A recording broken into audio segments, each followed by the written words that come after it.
Interest-only fire sales. Let's have a look. Hello everyone, I'm Florian Heise and welcome to another episode of Heise Says. I've got my morning stein of coffee and I hope you're all starting the weekend, ready to do all your Saturday and Sunday chores. I thought we would have a look at this article that a viewer sent me. Now it's an older one, but I think it is very relevant.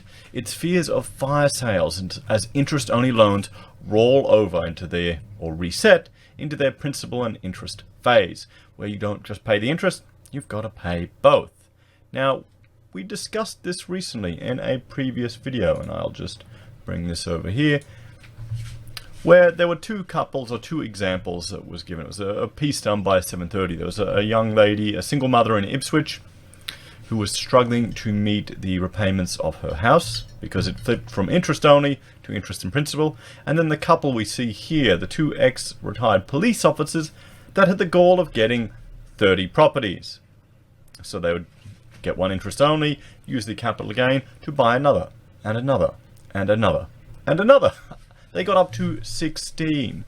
Now, interest-only loans, I understand they're a useful tool. You can use them in certain situations. But, getting up to 30 properties, guys, property can go down. It can decline sharply.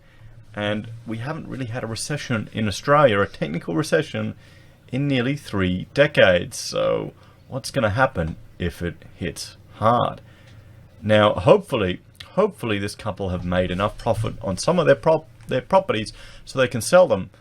But that's the thing. What happens if all of a sudden many people need to hit the market at once?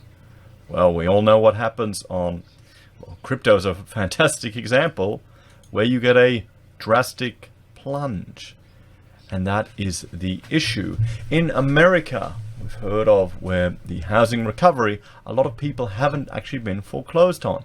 Would that happen here in Australia? Would the banks hold off on foreclosing on people to ensure the value of their assets maintains at a higher level? Or would they all start to crumble at once? And that is the point of this article, raising some concerns about the potential for a fire sale where where several people all at once need to convert. They can't get finance, so the market is flooded with stock, and that will affect the price. You have to understand, we're hearing more and more about, the return of the boom everywhere but Perth. But they keep mentioning just at the end of the article that supply is low. So I would hazard a guess that interest rates have dropped, that APRA rules have changed. So a lot of people are not having to resort to fire sales at this stage. So let's have a look at this article, and I'll take a swig of coffee. And you can let me know what you think. So as property prices in Australia have climbed over the past few years, thousands of Australians desperate to get a foothold on the property ladder have used interest-only loans. But the interest-only period on these loans doesn't last forever. Over the next 3 years, interest-only loans worth a combined total of about 360 billion will roll over to interest plus principal. And that means borrowers will face higher repayments. See, this is the thing. I can understand, it's probably not the smartest approach they took. They're taking on a whole lot of risk, but I can understand this couple using interest-only loans as a financial tool to, ride the wave up and try and, get more property, get more assets. I can understand why they're doing that. But the idea of going in interest-only just on a home, as maybe even your first home, that worries me a little bit. What we did is find the cheapest house we could buy. We got a fixer-upper, and it needs a lot of fixer-uppering, I can tell you that for sure, but our mortgage is much more manageable than if we had bought one that didn't need all the love and care.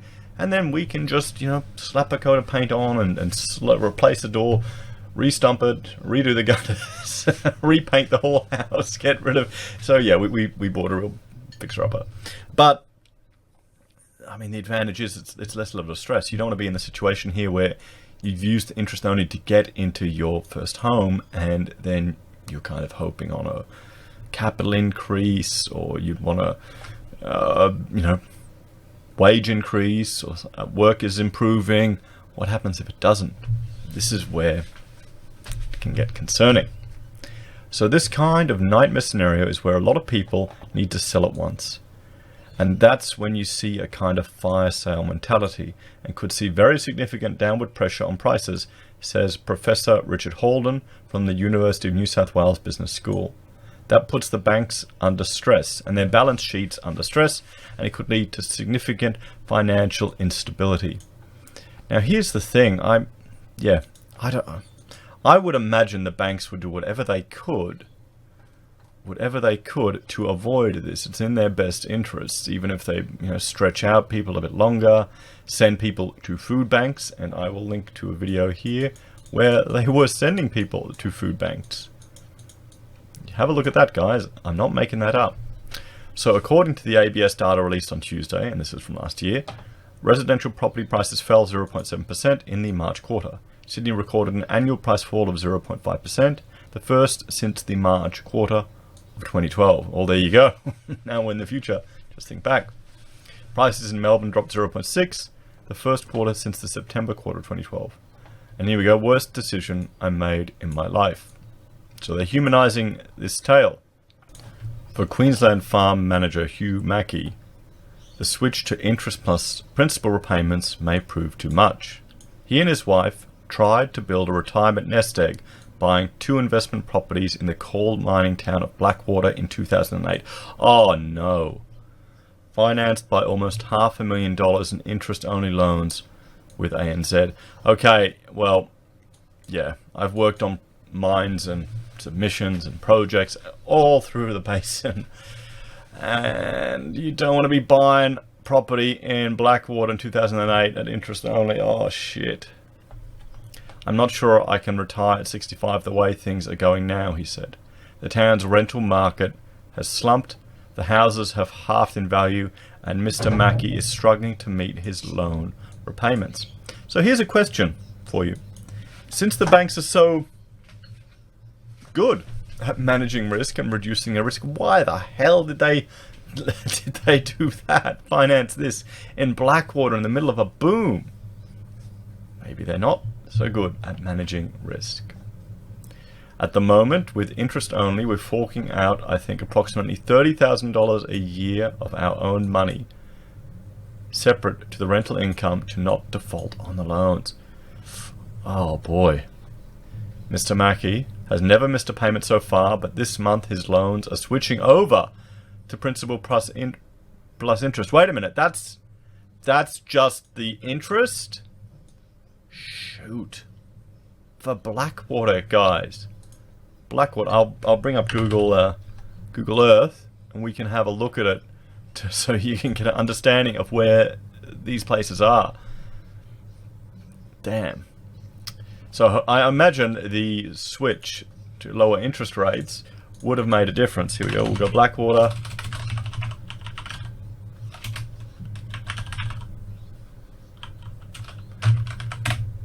Blackwater, Queensland, Australia. We're zooming in here. So you can see, guys, it's in the middle of nowhere. Okay? It's in the middle of nowhere. That is a lot of interest to be paying for a town, inland from Rocky. I like Rocky, I've been there, it's a nice place. Good steak, but still, I mean, wow. This means he'll have to find another $12,000 every year to cover the mortgages. He's yet to speak to his bank. If it gets serious and ugly, I presume they can probably bankrupt me. I don't want that to happen, but I can't see an easy solution, and in the meantime, I want to keep trying to pay the repayments. Even if he sells both investment properties, he had zero equity and may still owe ANZ $250,000. He says he regrets ever buying the Blackwater houses. It was probably the worst decision I ever made in my life. See, and this is the thing. I mean, he's gone all in on one town in the middle of Queensland. The poor guy. It was going crazy back then. And the thing is, a lot of that, the rental returns for some of these remote towns, was for the construction, and the construction isn't going to last forever. So a big strain for a lot of people. This is the graph showing us the interest-only periods expiring. So 2018, 2019, 20, 21. So the Reserve Bank of Australia estimates that a total of $360 billion worth of interest-only loans will roll over to principal plus interest in the next 3 years. For the average borrower, that means about $7,000 a year in extra repayments. Professor Holden said that will prove a stretch for many. That's a big strain for a lot of people, and in terms of cash flow, that's very hard for a lot of people to meet, particularly if they're overstretched, he said. At the same time, it has become harder to refinance, with banks applying greater scrutiny to people's debts and spending habits. Well, see, this has eased off now. APRA have eased off on this issue, which may mitigate some of this. I mean, frankly, it's in the bank's best interest to not bankrupt all these people, to stretch them out into their self-imposed indentured servitude for as long as they can. They don't want to cascade it. But that's still not a good sign for the economy. It's still not a good sign for those areas. By 2015, interest-only loans have grown to almost 40% of outstanding housing credit in Australia. In March 2017, the Australian Prudential Regulatory Authority put the brakes on limiting interest-only lending by the banks to 30% of new home loans. That was the reduction, down to 30%? Wow. Earlier this month, official data showed new lending to property investors had fallen to its lowest level in 2 years, and looks like now that is also turning around. But Australia is still exposed with these type of loans when compared to overseas markets. Now this is interesting. In the UK, 17.6% of home loans are interest only. In the US, where interest only loans played a role in the global financial crisis, lenders there have only recently started offering these type of loans again, but with extra safeguards. So we've planned for this. Heather Shaw and her husband Dave decided on an interest-only loan with ANZ when they bought their 5-acre property outside Perth 5 years ago. It has meant they have been able to afford a much-needed new roof for their house and fencing for their property, while Miss Shaw was able to take time off from her job when her children were young. We decided to take interest only so I can take a full 12 months off work without having any sort of financial strain on us, she said. The home loan will roll over to principal plus interest later this year, and then $1,900 monthly repayments will increase by about a quarter. So this is a strategic move for us. We've planned for this, she said. Miss Shaw is returning to work, and she and her husband are already making extra repayments on their loan. Okay, so this is the contrast. You've got the example of, well, the gentleman buying investment properties in a mining town in the middle of Queensland, hoping to continue with the insane rental returns that was artificially, inflated because of a construction boom in the area. You've got the coppers who are trying to get 30 properties, and then you've got the family that are using it as a tool to improve their quality of life while she raises her kids, and they're planning for it. So you can see how these are legitimate financial products. You can't just say, get rid of them, get rid of them, get rid of them. But, I mean, that's a really high percentage.